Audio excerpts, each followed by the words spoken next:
Everybody's waiting on you. Oh boy, this ain't working out good, is it? All right, let's.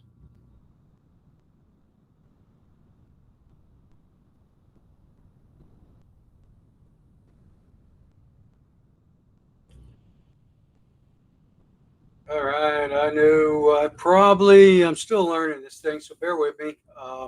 Anyways, we're going to get into just a couple things here. I was looking at some stuff. I don't know if you guys ever seen Frank Turek. Hopefully, you can see me now.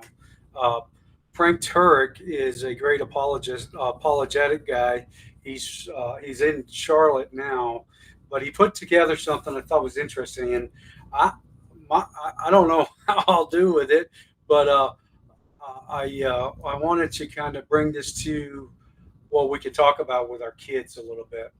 Um, and he does a great presentation on this. And if you go to crossexamine.com, you could probably find this stuff. So, anyways, I'm just going to kind of go through a couple things here.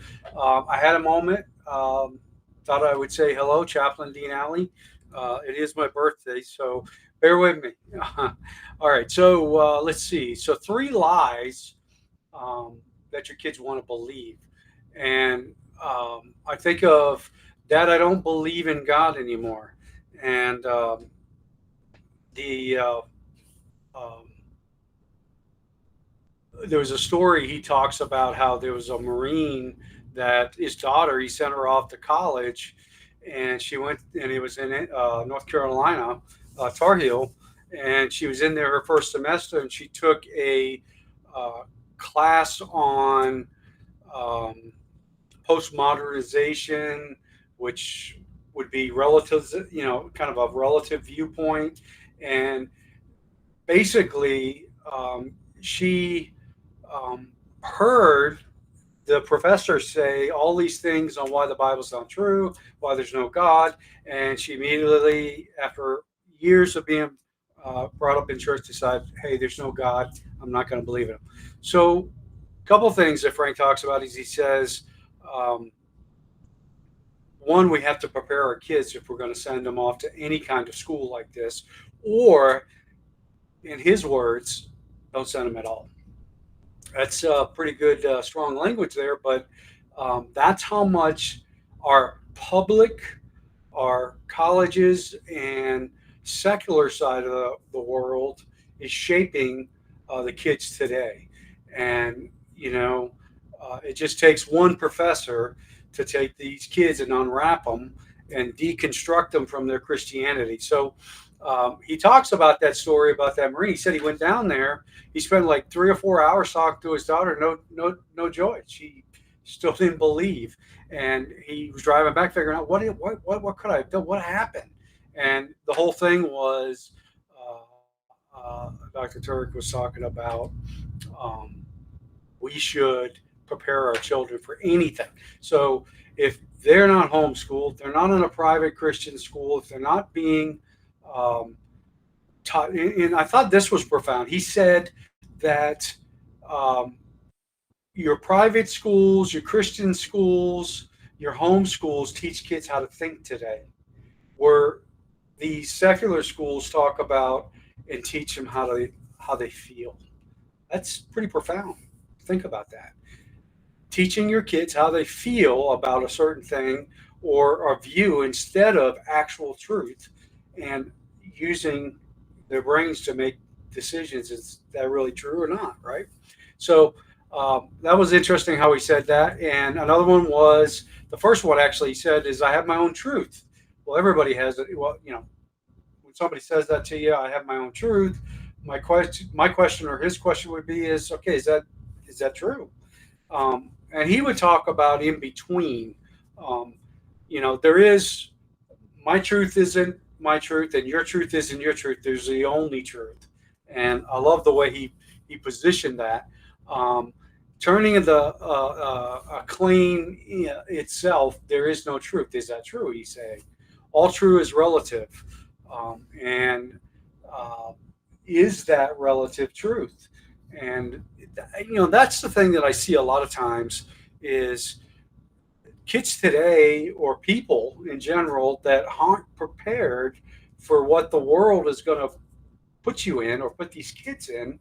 um, they're going to second guess them, and they're going to make them feel like they're doing something wrong when they're not. And um, it'll all be about truth and relativism, folks. There's the truth, right?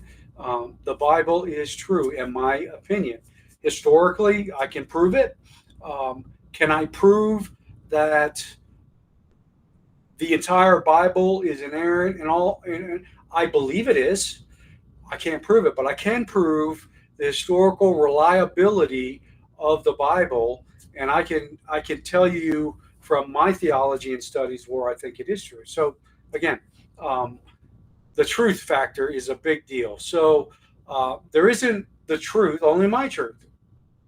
We look at things from a me standpoint or a self standpoint sometimes today, and even adults. And I want to do this. I want to have fun. Sin's fun. Well, yeah, look, I'm not telling you can't have fun. You can have fun, um, but you have to be prepared on what the world is going to try to indoctrinate you. Just like any kind of public, secular type of facility. Notice I'm on Rumble too, by the way. You're able to say a little bit more on this platform without being taken down. It is true, but not for me. And is that the truth for everybody? So he goes on to talk in his presentation. You ought not to judge, and but isn't that judging? Is what he says. If you say, how many times we all have had people say, "Well, you're a hypocrite." Well, okay, you're right. Or I hear a lot of times, "Oh, there's a lot of hypocrites down at the church house." Well, come on. Come on, we got room for one more hypocrite. We're all hypocrites at some level, you know. We all judge at some level, So the point I'm making is, um, we throw out things thinking that's an all encompassing. Okay, they'll leave me alone. You're a judge, and well, you're judging me if you do that. Um, I, I I try and pray to God that He helps me not judge and try to be um, more loving and more Christian like, and do that. I'm not perfect, and I don't claim to be. So, uh, he uses the thing that he uses Beethoven. This is Beethoven in his thing, and I thought this was good. He said, Beethoven, if you listen to, if somebody's playing Beethoven and it's horrible, do you blame Beethoven? It's a good point. It's the same way when somebody is reading the Bible and they're picking things out of their truths, and they don't like something, or they hear something. Is it Jesus's fault?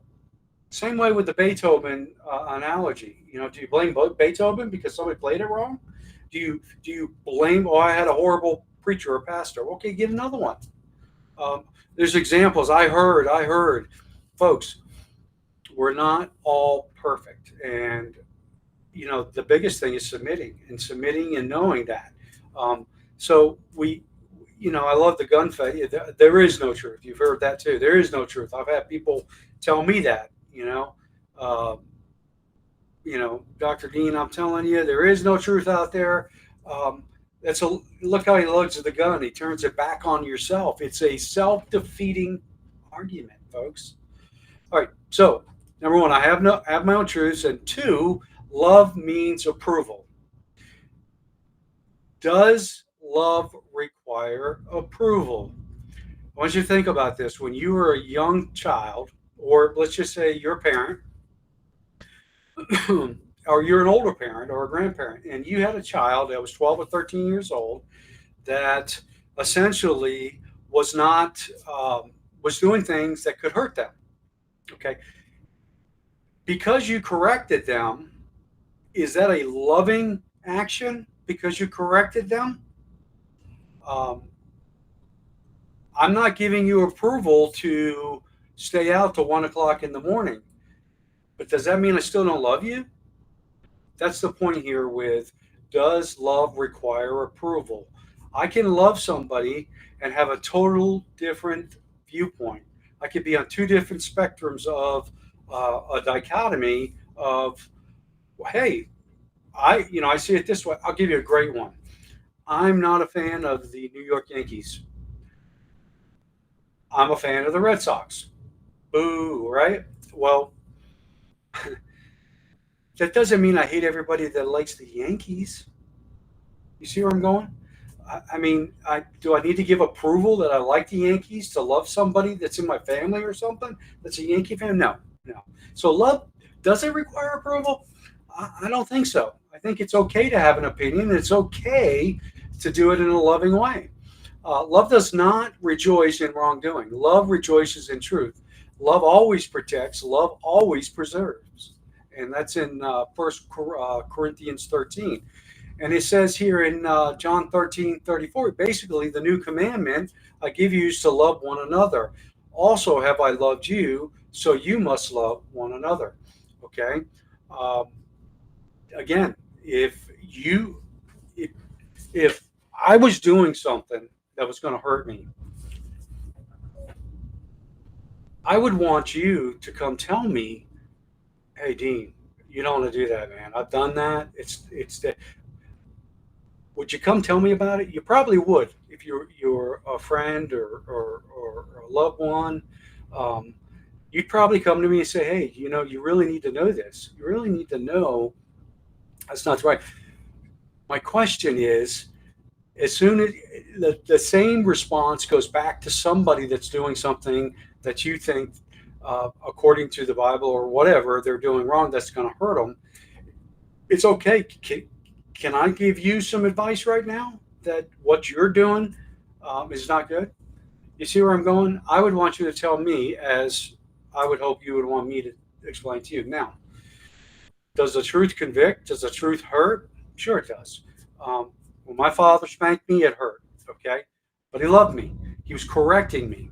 You know, and I didn't have my mind or brain wasn't able or capable of um, comprehending. That's why we're young adolescents or young adults, and we don't have the capability.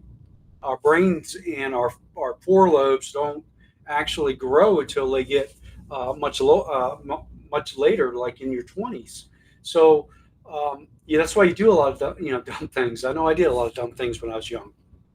So Thomas Sowell, you've seen me post this guy before.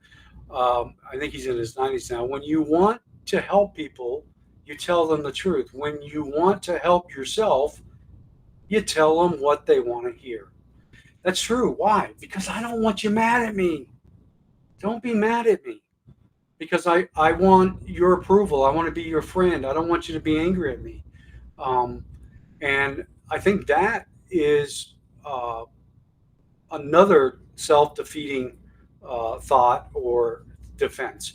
If love required approval, then Jesus was unloving. You couldn't love your children. You couldn't love your spouse. You couldn't love your enemies. God couldn't love you. So you can't look for the approval and think that that's what's going to happen. I'm going to if you agree with me, you love me. It's simply not a truth. Is what I'm saying. So let's look here. Number 3, the Bible is a fairy tale. I hear that all the time. I hear it all the time. I hear it from people that are ignorant. I say that because the Bible talks about people. It talks about in the New Testament, people will scoff at the Word of God in the Bible. People will scoff at Jesus and God in latter days, and I think it's interesting that they're scoffing against um, uh, the Bible, and it also says they'll say, quote unquote, um, people will say the Bible is a fairy tale. It's already been written. well over 2,000 years ago already, or almost 2,000 years ago. It was written and said that people will, in the last days, become lovers of themselves. That's the biggest problem in America today, is self. We watch commercials and we say, you deserve this, you deserve that. And truly we don't. Um, we get away from merit, we get away from earning, we get away from um, kind of having a humble spirit because we feel I've got to have this and this is going to make me feel better. Folks, I will say this. I do a lot of counseling. I do a lot of discussions with people. And if you are self-centered, self-righteous, and self-absorbed, you will be by yourself. You'll be divorced many times. You'll be in many different relationships. You'll be in many different jobs. You will never be satisfied because you're so self-centered on yourself. You've got to look to something that it has substance. Point I'm making here is, man will let you down. Your husband will let you down. Your wife will let you down. Your friends are going to let you. Your boss. You can't be defined by your job, because once your job's gone, and here goes my dog. You can't. Your job's gone. You're defined by your job. What are you going to do then? You go to school and school ends. What are you going to do then? I mean, my point I'm saying to this is that these things go away. A husband will leave you. A wife will leave you. In death do you part. It can't define you. There's only one thing we need to put our faith, hope, and anchor in. This is what I'm trying to implore to you, is Jesus. That is forever something that's going to happen and not go away. It hasn't gone away yet. And it's the truth is past, present, and future. And so the Bible is a fairy tale. That comment I hear a lot of times. This is people that want their own truth. Who says that? The people that believe in themselves and don't believe in the truth. They're not reasonable. Let's reason together. Let's talk about why you don't believe in something. I do not get upset when somebody uses vulgar language, contradicts, very ugly. Being on social media, I've learned there's a lot of hate out there. And I've had people say, oh, you do this for money and look at you. And no. I do this for the glorifying of God. There's not a nickel goes in my pocket. Everything I do is to glorify God. And I say that not in a pompous way, but in a servant's way. And that's just my belief system. I believe that.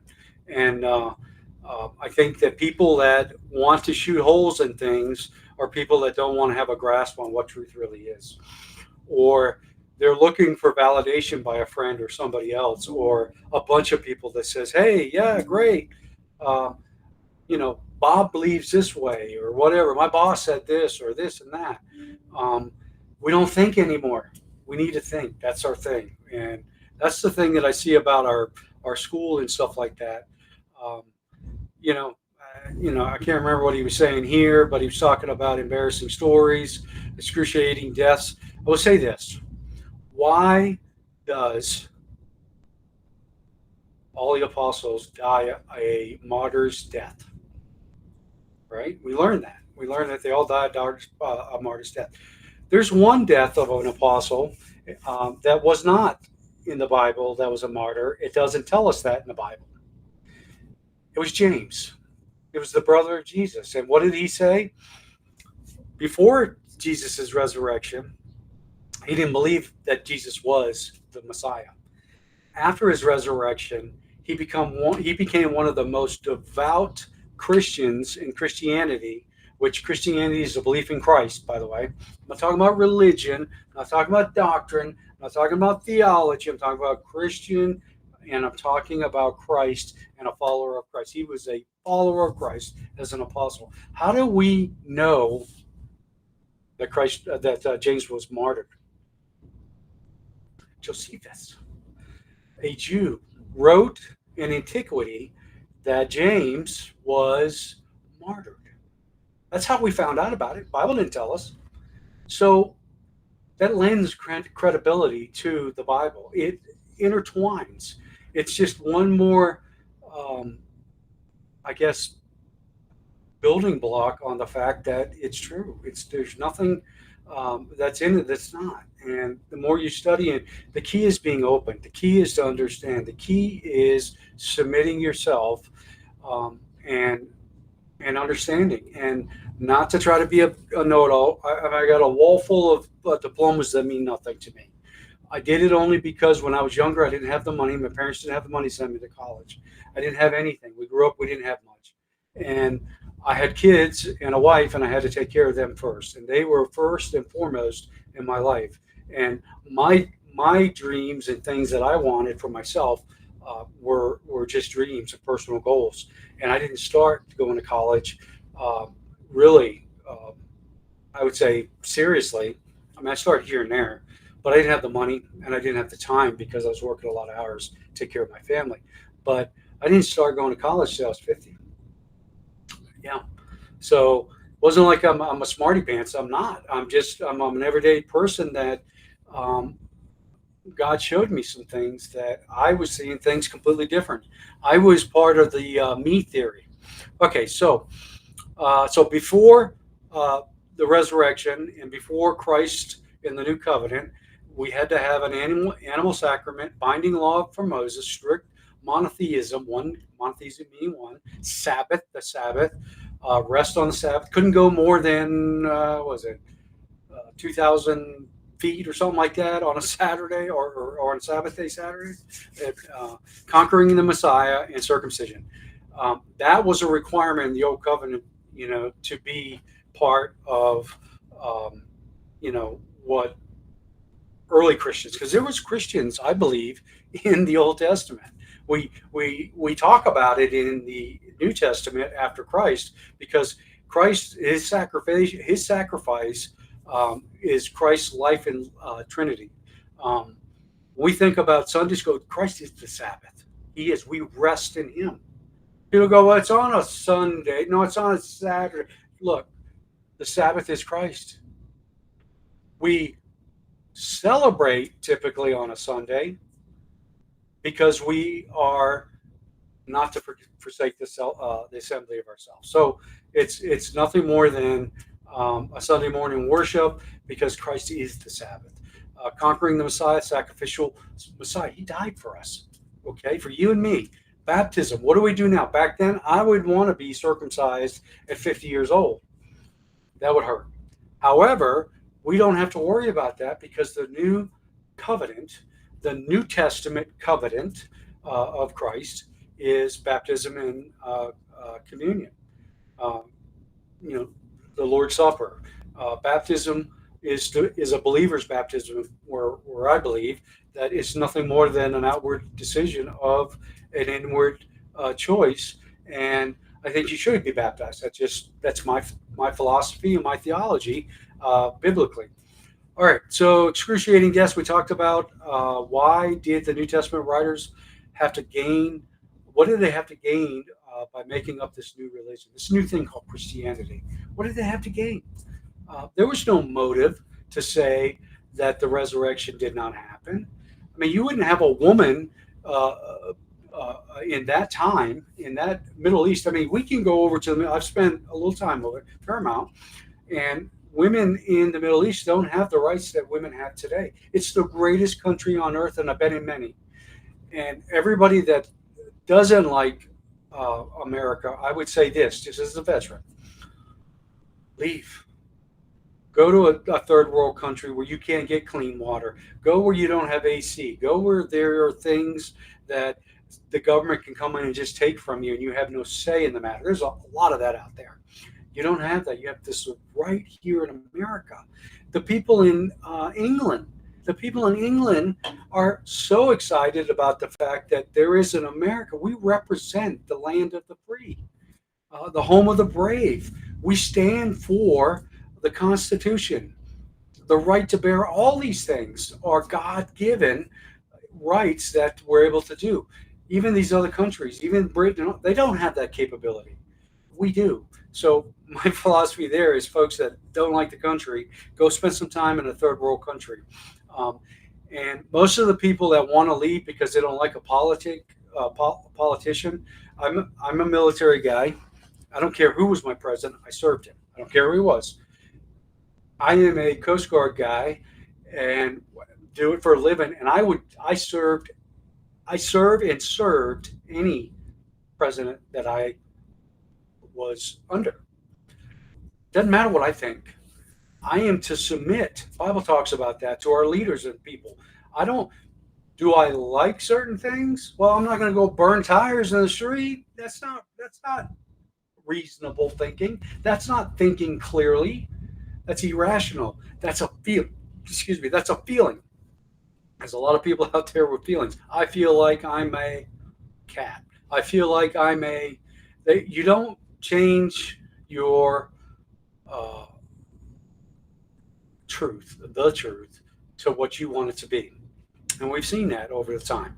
And I think a lot of times it's really tough because pastors have a very, very tough job today. They have a very, very tough job as the overseer and the shepherd of these churches. And they're not there to be your friend. They're there to preach the gospel.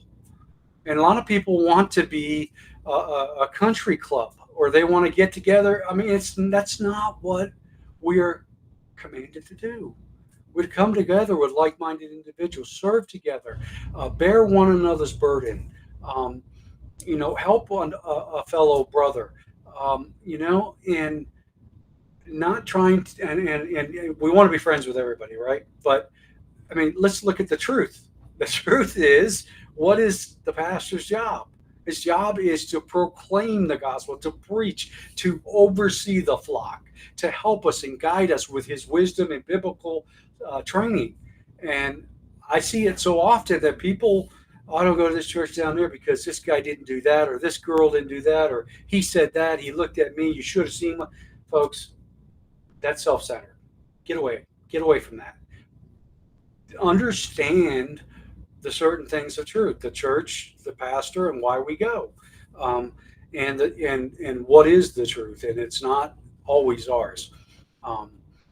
So the New Testament writers did not create the resurrection. The resurrection created the New Testament writers. The resurrection of Christ.